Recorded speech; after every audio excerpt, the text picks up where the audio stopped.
So hello guys, very good morning. ये हमारी day 13 की वीडियो है जिसमें हम बात करने वाले हैं म्यूचुअल फंड के बारे में।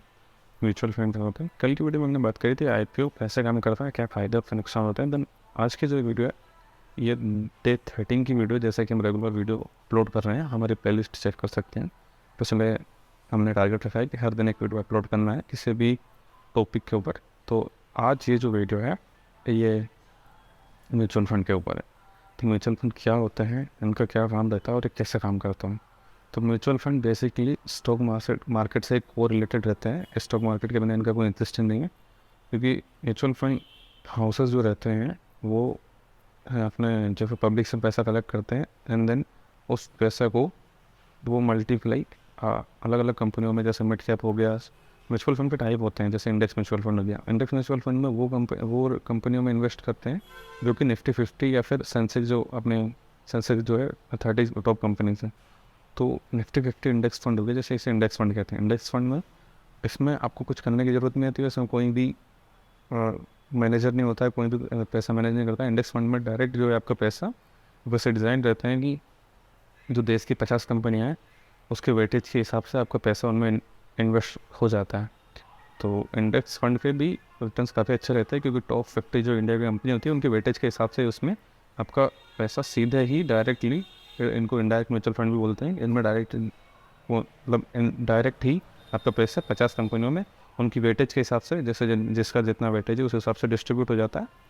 तो इसमें जो है टॉप की 50 कंपनियाँ होती है, टॉप देश की 50 टॉप कंपनियाँ, तो उसमें रिस्क काफ़ी कम रहता है। एंड देन आपको किसी का कोई भी मैनेजर, कोई भी चीज़ मैनेजर, किसी भी चीज़ की झंझट नहीं रहती है, इसमें चार्जेस भी कम रहते हैं। तो सबसे बेस्ट अगर कोई म्यूचुअल फंड माने जाते हैं तो इंडेक्स म्यूचुअल फंड माने जाते हैं। लेकिन इनमें जो है ग्रोथ कंसिस्टेंट रहती है, लेकिन इतनी हाइपर ग्रोथ नहीं मिल पाती जितनी हम सोचते हैं, क्योंकि बड़ी कंपनियाँ हैं वो आराम से ही ग्रो करती हैं धीरे धीरे। तो इनमें जो हाइपर ग्रो के चांस भी कम रहते हैं। देन उसके बाद होते हैं लार्ज कैप म्यूचुअल फंड्स, जो कि म्यूचुअल फंड हाउसेस के द्वारा, म्यूचुअल फंड मैनेजर के द्वारा मैनेज करे जाते हैं। उसमें जो है पब्लिक से पैसा उठाया जाता है एंड देन जो पैसा होता है उन्हें लार्ज कैप जो कंपनियां हैं उनमें डिस्ट्रीब्यूट कर दिया जाता है। और वो मैनेजर के हाथ में होता है, जो भी वेल नॉन उनके जो होते हैं ऑफिसर्स, उनके हाथों में रहता है कि पैसा किस कंपनी में लगाना है, किस कंपनी में कितना वेटेज रखना है और क्या क्या करना है। तो वो जो है देश की कुछ टॉप कंपनियों को उठाते हैं। लार्ज कैप जो कंपनियां हैं जिनका मार्केट कैप मतलब $1 बिलियन से ऊपर रहता है, लगभग 8-10 हज़ार करोड़ से ऊपर की जो कंपनी रहती है उसमें वो इन्वेस्ट करते हैं। उसमें भी पैसा काफ़ी सेफ रहता है। लेकिन बहुत बार इसमें क्या है, म्यूचुअल फंड हाउसेस की अगर कोई गलती वगैरह होती है तो उसका नुकसान आपको भुगतना पड़ता है। लेकिन ऐसा कुछ होता नहीं है, सभी एक्सपर्ट्स के द्वारा ही ये काम होता है। आप अपना जो पैसा है वो किसी एक एक्सपर्ट को दे रहे हैं कि भाई तो हमारा पैसा इस जगह कहीं भी इन्वेस्ट कर दे तो हमें अच्छा रिटर्न मिलता है। तो इनमें भी रिटर्न काफ़ी अच्छा मिलता है। एंड देन इसके बाद आते हैं मिड साइज़ की जो कंपनियाँ होती है, वो मिड साइज़ वाले म्यूचुअल फंड्स। तो इनमें जो रहता है, इनमें रिस्क काफ़ी बढ़ जाता है, और रिस्क बढ़ने के साथ साथ रिटर्न का भी एक्सपेक्टेशन बढ़ जाती है, क्योंकि जो है शॉर्ट टर्म में जो मिड कैप वाले होते हैं, लॉन्ग टर्म में, मतलब शॉर्ट टर्म में लॉन्ग टर्म बहुत बार बहुत अच्छा रिटर्न देते हैं, बहुत बार नेगेटिव रिटर्न भी दे देते हैं, क्योंकि इनमें जो है छोटी कंपनियों में इन्वेस्ट करा जाता है। अगर छोटी कंपनी को डूब गई, मिड साइज़ की जो कंपनी डूब जाती है तो आपका इसमें सीधा नुकसान हो जाता है। लेकिन मिड साइज़ की कंपनियाँ लार्ज कैप बनती है, अगर कोई कंपनी लार्ज कैप बनती है देन अच्छे से काम करती है, अच्छे से चलती है, अपने बिजनेस को अच्छे से ग्रो करती है, तो उसका सीधा फ़ायदा आपको मिलता है। तो इसी टाइप से बहुत सारे म्यूचुअल फंड्स होते हैं। एंड देन मेजरली जो इंडियन इन्वेस्ट करते हैं वो इंडेक्स फंड में करते हैं, या फिर लार्ज कैप या मिड कैप। इससे नीचे एक स्मॉल कैप होता है। स्मॉल कैप में जो है कंपनियाँ काफ़ी छोटी होती है, उनका जो मार्केट कैप होता है वो कुछ 100-200 करोड़ 500 करोड़ ऐसा रहता है। इन कंपनियों में जो है बिल्ड करते हैं म्यूचुअल फंड हाउसेस, फिर ये फ्यूचर में काफ़ी ज़्यादा बड़ी बने एंड देन इसके हिसाब से ही आपका पैसा भी ग्रो करे। तो ये काफ़ी रिस्की हो जाता है, क्योंकि छोटी कंपनियों को जो है ग्रोथ करने से ज़्यादा डूबने का डर रहता है। और म्यूचुअल फंड जो होते हैं जो इनडायरेक्ट म्यूचुअल फंड होते हैं, इनमें जो इनकी फ़ीस काफ़ी ज़्यादा होती है, 1-1.5% होती है। स्टार्टिंग में आपको लग रहा होगा कि काफ़ी कम है 1-1.5%, लेकिन जब आप अपना पर्पस बनाते हैं, देन सालों तक इन्वेस्ट करते हैं, इन्वेस्टर रहते हैं, देन उसके बाद आप अपने पैसे को निकालते हैं तो 1-1.5% भी काफ़ी ज़्यादा अमाउंट होता है। क्योंकि मान लीजिए अगर आपने 5,000 की भी SIP करी, देन 20-30 साल तक उसे कंटिन्यू रखा, और अपने पैसा अपने 10% से 10 या 15% से ग्रो भी करा, तो भी आपका जो पर्पस वो लगभग CRs में पहुंच जाएगा, लगभग 1-2 करोड़।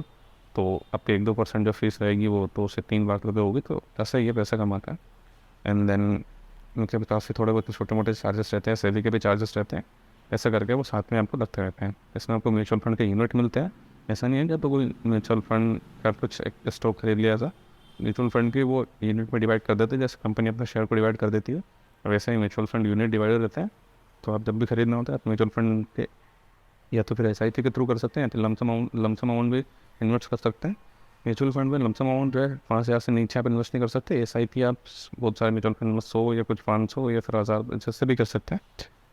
तो वो ऐसा रहता है। और इंडेक्स म्यूचुअल फंड में एक चीज़ रहती है कि अगर आप SIP मिस भी करते हैं तो उसमें कोई इशू नहीं है, लेकिन जो म्यूचुअल फंड होते हैं उनकी कुछ टर्म्स एंड कंडीशन होती है। अगर आप SIP मिस करते हैं तो उसमें कुछ उनके चार्जेस वगैरह बहुत सारी चीज़ें रहती है, सभी अलग अलग होते हैं। बहुत सारे म्यूचुअल फंड भी ऐसे हैं जो SIP मिस करने पर कोई चार्जेस नहीं लगाते या फिर कोई इशू नहीं होता। तो इस टाइप से म्यूचुअल फंड काम करते हैं। कंपनी अगर ग्रो करती है, मार्केट अगर ग्रो करता है, तभी म्यूचुअल फंड भी ग्रो करते हैं। तो डायरेक्टली वो कोरिलेटेड मार्केट से होते हैं।